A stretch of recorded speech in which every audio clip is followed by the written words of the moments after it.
উইরা উইরা এসে তুমি জায়গা মতো ঠাসছো। ইহা একটি 18+ ভিডিও, হেডফোন লাগালে লাগা, না লাগালে নাই। আমি ভিডিও শুরু করি। আসসালামু আলাইকুম, কি অবস্থা পোলাপান, কেমন আছো তোমরা? ভাই দেশটা এখন রং তামাশা অশ্লীলতা ভরা, কারে রেখা কারে বাদ দিবে, এখন সবাই সেরা। নষ্টমিটা হয়ে গেছে আজকালকে ট্রেন্ড, জুতা মুছার যোগ্যতা না তারা নাকি ব্র্যান্ড। দেশে উচিত কথা এখন ক্রাইমের মতো, বললে তুমি যাবা জেল। দেশে গুণী মানুষরা এখন বেঁচে আছে, আর যারাও বেঁচেছে তারাও সিনক্রেটকারীদের দিয়ে চলে।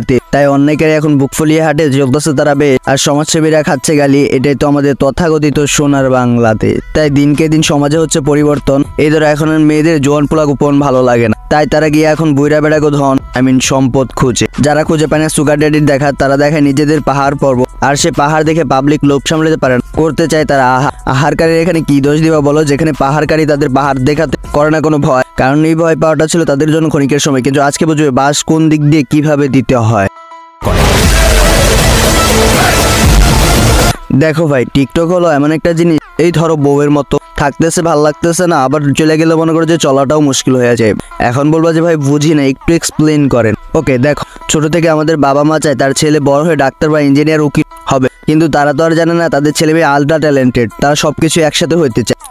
Johnny sir. তাই তো একটা সময় ছিল 2018 সালের কথা, যখন কিনা তার সন্তানকে প্রতিরাতে উচ্চ শিক্ষা লাভের জন্য VPN অন করে যাইতে হতো আমেরিকা। সেই ভিসা স্যার আমেরিকায় গিয়ে ক্লাস করাটা যে কতটা কষ্ট, এই কষ্টটা শুধু সেই বুঝছে যে ক্লাসগুলো করছে। এতটাই কষ্টকর ছিল যে কত ছেলে তো মাঝপথে ঝরে পড়ে গেছে, আরো কতজন অর্ধেক পথে গিয়ে হাল ছেড়ে দিত। তাদেরকে পার করতে হতো অধিক কষ্ট আর অধিক অধ্যাবসায়। তার মাঝেও যে আরো কত সমস্যা ছিল, এই নেটের সমস্যা, VPN সমস্যা, ফোনের সমস্যা। অনেকের তো থাম্বনেল দেখে বের হয়ে যাইতো ঘাম আর কি দোষ। আর এসব পার করে যে যাইতে পারতো সেই হতো ক্লাসের টপার। এখানেই কিন্তু শেষ না, ছাত্রকে শিক্ষিত করার জন্য লেগে পড়তো স্যার ম্যাডাম স্যারের কাঁধে পা দিয়ে শুরু হতো ক্লাস করাতে করাতে স্যার ম্যাডামের ঘাম বেরিয়ে যেত এবং চিল্লানি। এতটা কষ্ট করার পর উঠতো একজন ছাত্র। কিন্তু এখন তো আর এসব কিছু করতে হয় না, এখন VPNও চালু করতে হবে না, এখন টিকটকে গেলে সবকিছু পাওয়া যায়। এখন আমার উদাহরণ যারা বোঝো না, বলছি কি ওইটাকে একটু দিব চুদির, চুপচাপ ভিডিও দেখ। সো চলো এখন তোমাদেরকে কিছু ম্যাডামকে দেখাই যারা কিনা এই ক্লাসগুলো যারা করছে এখন দুধের পাহাড় করে ফেলছে। তেল মারি না, আর তুমি ভাবছো তোমাকে তেল মারবো? শাবাশ, প্রতিটা নারীর তো এমন অ্যাটিটিউড থাকা দরকার, যেখানে কিনা আপু নিজে চুলে তেল দেয় না, সেখানে কিনা আপু তোরে তেল দিবে। কিরে চুদির ভাই, থুতু লাগলে আসিস, ওইটা আপু কিন্তু দিতে এক্সপার্ট। থুতু দিয়ে যার কাম চলে যায়, তেল দিয়ে কি দরকার? দুধের ফ্যাক্টরিটা যারটা যত বড় সেই তো টিকটকের সরকার, আর সরকারকে কখনো তেল দেয় নাকি? নেক্সট। দুষ্টু, আমি যেটা ভাবছি তুমি ওইটাই ভাবছো তাই না? বুঝছি। আরে শরম পাওয়ার কিছু নাই, আমরাই তো। অর্ধেকটা নিলে কি মজা আছে নাকি? পুরোটা নিলেই তো মজা। তাই তো আপু পুরোটা নিতে চায়, কারণ আপুরটা অনেক বড়। মন যেটা ভাবছো ওইটা।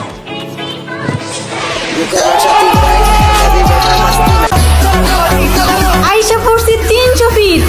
আমি এতদিন ভাবতাম মানুষ আসলে 300 ফিট কেন যায়, 300 ফিট আসলে কি দেখার আছে। আজকে বুঝলাম শুধু দেখা না, খাওয়ার জিনিসও আছে। তাই তো আমাদের আপু গেল 300 ফিট আর দেখাই দিল বাচ্চাদের ফিট, আর তার বাচ্চাদের খাবারের যে ভিউ, খাইলেই ফর ইউ।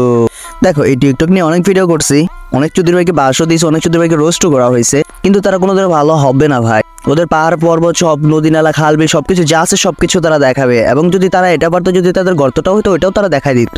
সো আজকে আর বেশি কিছু বলবো না, আজকের মতো ভিডিওটা এই পর্যন্তই। ভিডিওটি ভালো লাগলে লাইক করে দিও, আর যদি চ্যানেলে নতুন হয়ে থাকো প্লিজ সাবস্ক্রাইব করে দিও। সো ততক্ষণ